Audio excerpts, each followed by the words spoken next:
Hello दोस्तों, कैसे हैं आप सब।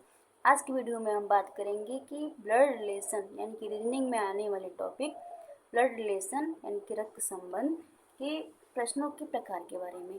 कौन कौन से प्रकार के प्रश्न इसमें पूछे जाते हैं। इसमें पहला प्रकार आता है इंडिकेशन टाइप यानी कि इशारा करते हुए, इशारा वाले प्रश्न, इंडिकेशन टाइप। दूसरा प्रकार आता है इक्वेशन टाइप यानी कि समीकरण वाले प्रश्न, इक्वेशन टाइप, समीकरण वाले प्रश्न। तीसरा प्रकार है पजल टाइप यानी कि जो घुमा फिरा कर प्रश्न पूछे जाते हैं, जैसे कि पहेली नुमा कथन पर आधारित। ये तीन टाइप हो गए, प्रश्नों के प्रकार हो गए। इन्हीं तीन प्रकार के प्रश्न हमारी परीक्षा में पूछे जाते हैं। अब इन तीनों प्रकार के प्रश्नों को हल करने के लिए हमें क्या क्या ध्यान रखना पड़ता है। पहला, फैमिली ट्री बनाना पड़ता है।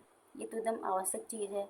तीनों टाइप के प्रश्नों को सॉल्व करते वक्त फैमिली ट्री बनाना पड़ता है, ये बनाना आवश्यक होता है। दूसरी बात ये है कि बनाते समय क्या क्या ध्यान रखना पड़ता है। दूसरा, इसमें हम ध्यान रखते हैं कि इसमें हायर जनरेशन कौन सी है, यानी कि बाप दादा नानी नाना, ये सब ध्यान रखना पड़ता है। हायर जनरेशन ये ध्यान रखना पड़ता है। लोअर जनरेशन कौन सी है, ये ध्यान रखना पड़ता है।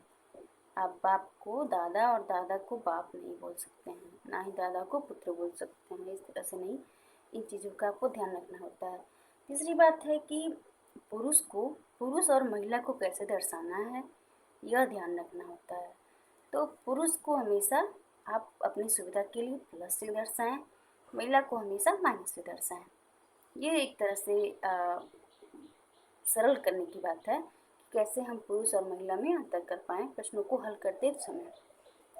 चौथी बात इसमें क्या है कि जो विवाही जोड़े होते हैं और भाई बहन के संबंध को कैसे दर्शाएं। भाई बहन के संबंध को हमेशा डैश से दर्शाएं, समझने में आसानी होगी। और विवाही जोड़ों को हमेशा इक्वल से दर्शाएं, जैसे कि डी विवाहित है ई से, तो इस तरह से दर्शा सकते हैं, या डी ई की बहन है, इस तरह से दर्शा सकते हैं। अब कौन बहन है कौन भाई, उस पर आप प्लस माइनस करके बना दें जैसे है। तो ये चारों बातें आपको ध्यान में रखनी होगी। अब जो हमारा पहला टाइप क्या कौन सा था, इंडिकेशन टाइप।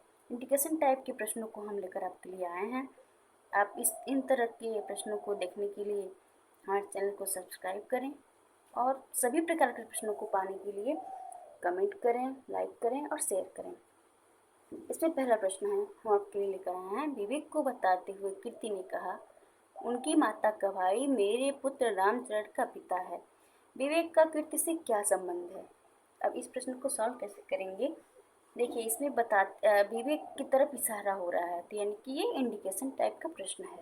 पहला प्रकार जो हमने बताया था आपको कि इंडिकेशन टाइप का प्रश्न ये पहला प्रकार माना जाता है।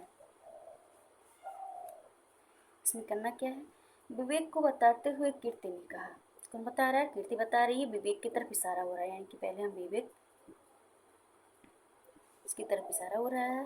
क्या इशारा हो रहा है कि उनकी माता का भाई, यानी कि विवेक की माता का भाई, विवेक की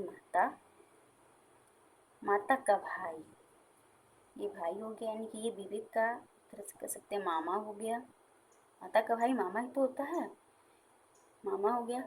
क्या कह रहा है, माता का भाई मेरे पुत्र रामचरण का पिता है, मेरे पुत्र रामचरण का पिता है।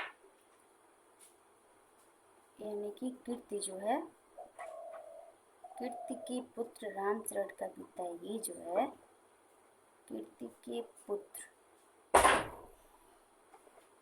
रामचरण, इसका पिता ये कीर्ति का पुत्र है, यानी कि ये दोनों एक दूसरे से ब्याहे हैं। विवेक का कीर्ति से क्या संबंध है, विवेक है कीर्ति है, विवेक का कीर्ति से क्या संबंध है, यानी कि ये इसके मामा कीर्ति जो है कीर्ति के पति के बहन का बेटा, यानी कि कीर्ति का भांजा।